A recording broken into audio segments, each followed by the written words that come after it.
Đẹp trong mấy buổi sáng chị coi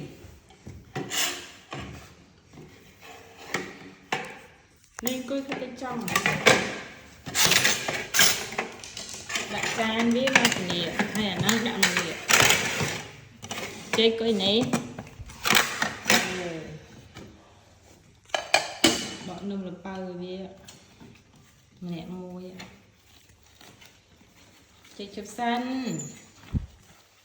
bỏ môi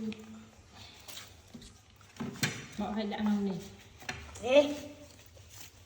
chị coi đi chị mà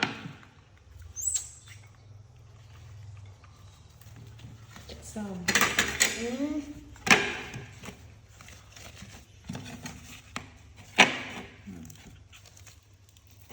cắn rồi cắn cắn rồi lựa cái việc anh cắn về nhà xì luôn anh lựa cái việc cắn xì luôn Cháy này hai anh đi dãy cọ tục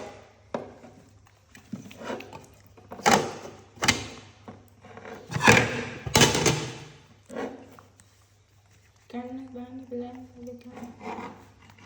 Nó là chừng lên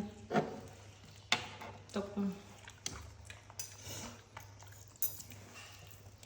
rong xì sữa bùa tận đi mà rò là gài khơi nhỉ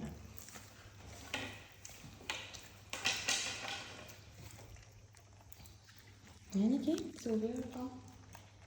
Thế? nhớ chứ Chán á. Vâng.